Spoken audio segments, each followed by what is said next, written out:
மக்கள் கட்சியில் ஒரு பொறுப்பில் இருக்க வடிவேல் ராவணங்கிறவன் அவன் வந்து ஒரு மத்திய மினிஸ்டராக வேறு இருந்திருக்கான். அதில் ஒரு பொறுப்புள்ள ஒரு ஆள் சமுதாயத்தில் சுதந்திர போராட்ட காலங்களில் சுதந்திரத்துக்கு ஈடுபட்ட தலைவர்களை வந்து தொடர்ந்து கொச்சையாக பேசுறதுங்கிறது வந்து எந்த விதத்தில் எடுத்துக்கிறது இல்லை.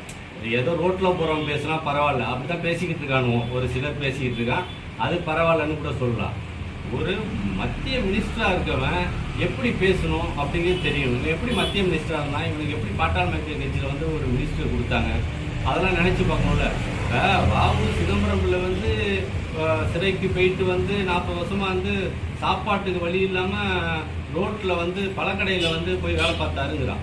இது எவ்வளோ கொச்சப்படுத்துகிற மாதிரி ஒரு விஷயம். வாவு சிதம்பரம் பிள்ளையை வந்து எவ்வளோ கொச்சப்படுத்துகிற விஷயம், அவன் தியாகத்தை கொச்சப்படுத்துகிற விஷயம். அதே போல் ஐயா பசுமன் முத்துராமலிங்க தேவரை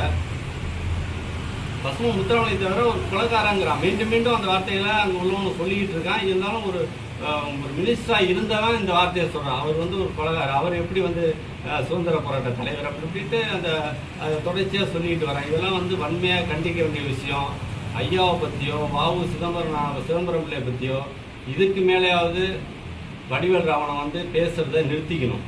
வடிவேல் ராவணன் வந்து அங்கே பல்லர்களுக்கான கட்சியாக இருந்தால் நம்ம அதை ஒன்றும் இது பண்ண போகிறது. இவன் வந்து பாட்டாளி மக்கள் கட்சியில் ஒரு பொறுப்பாளராக இருக்கிறவன் இப்படி பேசலாமா? அப்போ அவன் அப்படி பேசுறதுனால தான் நான் இப்படி பேசுகிறேன். ஒரு தனிப்பட்ட முறையில் பேசுகிறேன்னா அவன் பேசின பேச்சுக்கள் அந்த அளவுக்கு எங்களை வந்து புண்படுத்துது. நாங்கள் வந்து ஐயாவை வந்து தெய்வீக திருமணம் தெய்வமாக நாங்கள் வணங்குறோம். அவரை போய் அவர் எப்படி சித்தரானார், அப்படி புதைச்சாங்களா, இதெல்லாம் வந்து ஒரு முன்னாள் அமைச்சருக்கான தகுதியே கிடையாது. அவனை அதனால தான் வாடா போடாங்கிற உரிமையில் பேசுகிற பேர் ஒரு சூழ்நிலை வருது. இதுக்கு மேலே அவன் வடிவேல் ராவணனை திருந்திக்கணும். பாட்டாளி மக்கள் கட்சி அவன் மேலே நடவடிக்கை எடுக்கணும். பாட்டாளி மக்கள் கட்சி இப்படியே பேச விட்டுட்டு இருந்தாங்கன்னா அப்புறம் பொதுவாக நாங்கள் இருக்கோம்னு சொல்கிறதுல அர்த்தம் கிடையாது. எந்த தேசிய தலைவர்களையும் எந்த சுதந்திர போராட்ட தலைவர்களையும் கொச்சப்படுத்த விதமாக யார் பேசுனாலும் எந்த கட்சியாக இருந்தாலும் அவனோட உடனடியாக கட்சியை விட்டு நீக்கணும். அந்த விஷயத்தை பாமக செய்யும் நாங்கள் எதிர்பார்க்குறோம்.